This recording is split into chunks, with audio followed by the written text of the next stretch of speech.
This is a video to help anyone who intend to do a drive shaft job on their Ford Focus. This one is 2006, but believe that this will apply to a whole lot of the Fords and generally it will help you if you intend to do your car. It doesn't matter whether it's Ford or not, but this particular car is a Ford. And the frustration at the end, I promise you, you need to watch to the end in order for you to decide whether it's worth paying a mechanic to do it or you want to do it yourself with the basic tools that you've got. It's very important. I was so frustrated. And you need to watch to the end to understand why I was frustrated. So basic things first, safety first, making sure I'm jacking the car at the right point so that when I'm under it, I feel safe enough to do the work by the roadside. Remember, this is a DIY, so you can do it on your drive or by the roadside, so long as you adhere to all the safety methods. And yeah, I got a trolley jack. I could have used that, make life easier for me. But I thought for the sake of the video being a DIY kind of video, I'm using what came with a car, the jack that came with a car. And what you will see shortly is me using a jack stand to make it stand. But before the tire lift, it's important to loosen all the nuts, and that's what I'm doing. Loosen the nuts up and make sure that I could have loosened the nuts anywhere with the impact drive. The impact drive is strong enough, so I could have done that. But you don't have to use an impact drive. You can use the normal spanner that comes with your vehicle to do that loosening up. As you can see, car has lifted up now. Wheels is free, but I need to lift it up a bit more in order for me to be able to put that jack stand there to make sure that the car is safe to go under and work there safely. This is very important. I know I sound like a broken record, but I can't stress enough how important it is to make sure that the car is secured properly and you are able to work there, or not just you, but if you're working by the roadside like I am now, and you just move a little bit and someone comes around and the car goes down, that will be on you. So it's very important to ensure the safety of the vehicle. I went ahead and removed all the wheel nuts, and then just pull it down. The impact drive makes the work a bit more enjoyable, boys and their toys. I just love a good tool to help make the work fun. That's exactly what happened. And as you can see, wheel is out, and for another added safety, I always like to push the wheel underneath the vehicle again, because what you will see is me putting my whole feet underneath there, and I want something to save me just in case. And this is for the DIY, just to make sure safety is at the top of your priority when you're doing this. So there are two bolts to remove, the lower ball joint and the upper ball joint. That one here, that's a lower one, that's a bigger ball joint, is 22 socket. And the other one, the smaller ball joint, is 15 sockets, and the shaft bolt is 13 bolts on this particular vehicle. It may look a bit easy as I do it now, but it is not that. It is much tighter than what you are witnessing. It's a bit loose now because I have changed the shaft not too long ago, and the oil was leaking from the inner bit, and that's the reason why I'm doing this video, to change the inner seal, the seal that meets the gearbox. That is the purpose of this video actually, but it's the same if you're changing the shaft. The method is the same. So as you can see, I was able to just push the shaft in, and it went in because I've changed it not long ago. Normally it will be seized, and you will have to tap it a bit because that get corroded over time. So I went ahead and loosened the 15 bolts for the lower ball joint. You can see I used the impact there again. I made sure that it was loose before, because you don't want to, the last thing you want is to break anything. So again, went ahead and hammered the knuckle.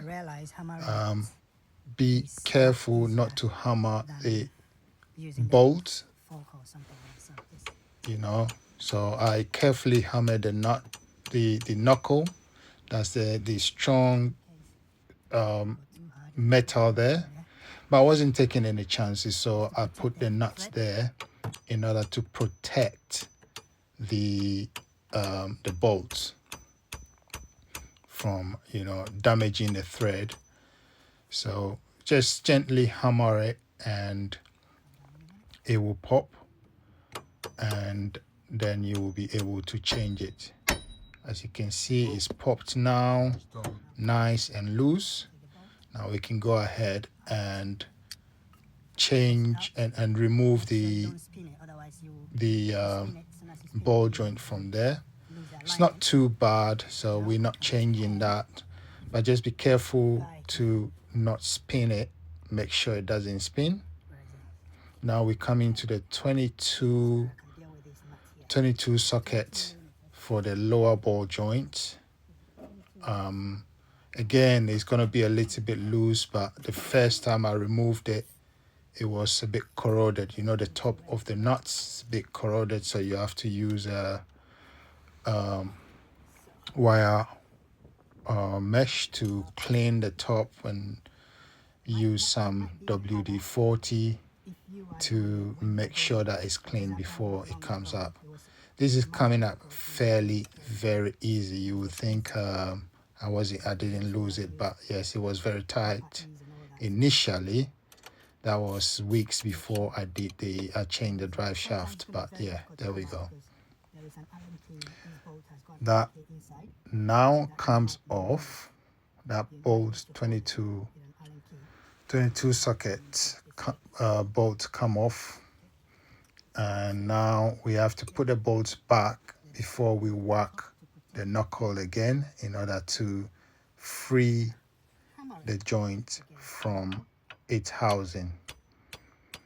So this one, the hammer was a little bit not too heavy. Should have used a lot heavier hammer, but there you go, it pops out.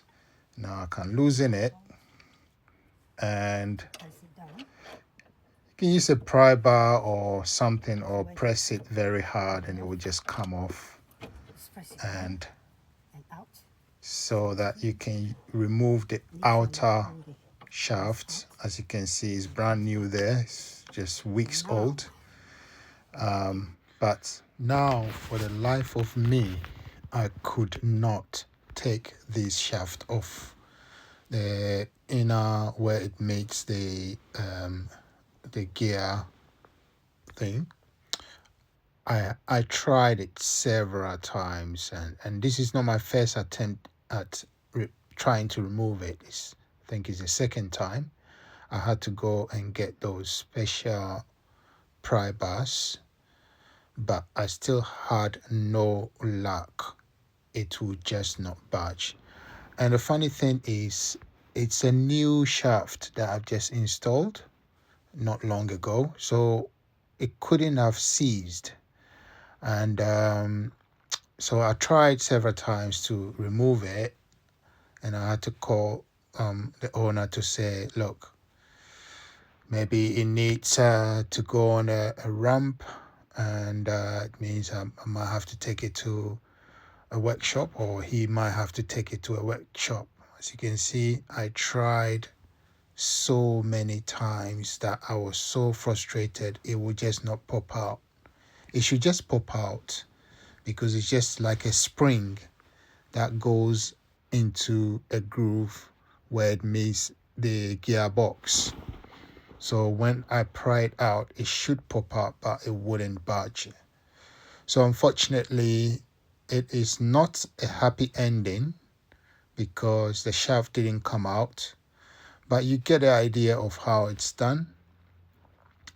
It should normally come out, but this wasn't coming out. I'll have to visit Avis Auto, where I'll meet Trevor, who is my a mentor to my mentor, or he's mentoring me. I don't know if I'm saying it right, but for the life of me, that will not come out. Anyway, we had a bit of good news, so I've done that, and I have filled the gearbox. The gearbox oil was almost empty. Or did I say almost? It was totally empty. It's drained out because of the leak. But the good news is that I put the shaft back together, and I filled the gearbox oil with almost 2 liters of gearbox oil, and there was no leak coming from there. So the car sat down overnight. We put a cardboard underneath it to see if it's collecting any, if the leak is still coming. And luckily, there was no leak coming. So fingers crossed, hopefully from all the bashing that I've given it, it's going to seal itself. Hopefully, fingers crossed. But I've told the owner to keep an eye on it. If the oil is draining too much, or if the oil is draining, then obviously we'll have to go to a shop to get the shaft out and change the seal. So unfortunately, this is going to be the end of the video. Putting it together is reverse of removing it. So I'm going to end the video here. Thanks for watching. If you like it, subscribe, and let's get more mechanical videos coming up. I've intentionally used, for the most part, DIY stuff that everybody can use. You don't need a trolley jack. You can use a jack that comes in your car, and this job can be done, but just giving you an idea of what it's going to be like. And you can see me literally yanking it there, but that is not coming. It was so frustrating. And but like I said, the seal seemed to have sat or reset itself, hopefully for the owner. Otherwise, we'll have to go to the shop.